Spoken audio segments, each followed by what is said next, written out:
Hello and welcome to Astro Chiron on YouTube. This is the video companion for astrochiron.com, the one-stop shop for all things astrology, especially from a black and queer lens. Unlike the Ascendant and the Sun, the Moon is a much more private planet, one that isn't easily seen or characterized from the outside. Because of this, discussing a celebrity's moon sign is more difficult since we don't know them personally. I think quotes directly from their mouths about themselves will be the best way to illustrate how they feel inside, as well as how they see themselves. This video is centered around Gemini moon, which is probably a quite awkward sign for the moon to be in. Gemini is quite logical, so the emotional planet has to adjust. Quite fitting for what I perceive of his character. Nelly once said, "I'm not a big crier. I probably only cried 5 or 6 times in my life." This illustrates that they're not very emotional beings. Now, don't get me wrong, I'm not saying that these natives don't or can't express passion, sadness, or joy, but they prefer to use logic rather than reacting off their emotional instinct. This can work in their favor though, as it makes them naturally objective in situations where others may find emotional conflict. In an interview, Florence once said, "I like a role where some of the characters' motivations are confusing or at least interesting. They love dichotomies, whether within themselves or in their lives. It forces them to categorize and qualify their feelings in ways they find more productive."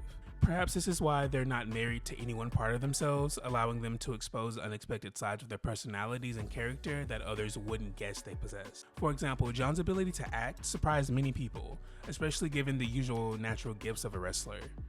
Then there's Ray J's debut as a businessman, which was also rather unexpected, especially after his more lackluster music career. He now has a music label, a television network, as well as his past ventures with Raycon, which he sold his shares to, and a weed business from 2019. Before we move on to the next trait, here's a word from Astro Chiron's spokesperson. This video is brought to you by me. I am the astrologer behind astrochiron.com, the one-stop shop for all astrological readings, articles, horoscopes, and art. I have a free ask feature that you can use for quick questions that I will respond to via blog post.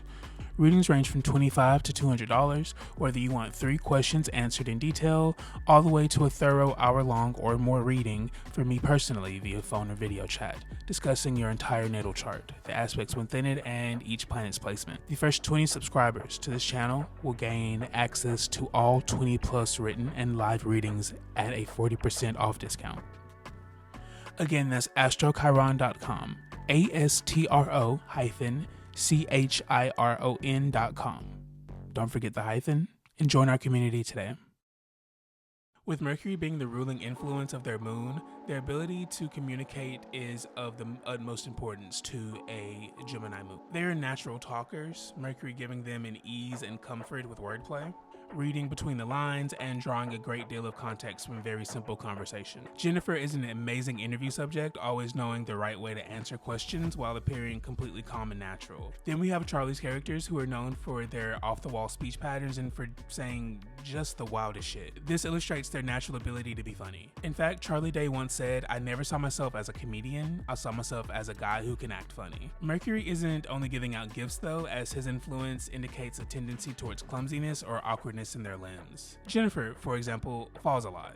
She once said to Today, "I spilled milk this morning, last night I spilled red wine all over the rug. All I want to be able to do is just walk from one place to another without falling." It's so annoying, honestly. These are the traits one might find in a Gemini moon if you talk to one of them for long enough. If you enjoyed this explanation, be sure to like the video. Then go see how accurate I was on your sun and ascendant signs. That way you can get your big 3 explained to you all together. And then if you like those, then it's best if you just go on and subscribe. It's the responsible thing to do, really. Cancer moon is coming Thursday, and this placement finds the moon in the sign she rules. So this one will be quite informative. Thank you for watching the video this far, and as always, much love.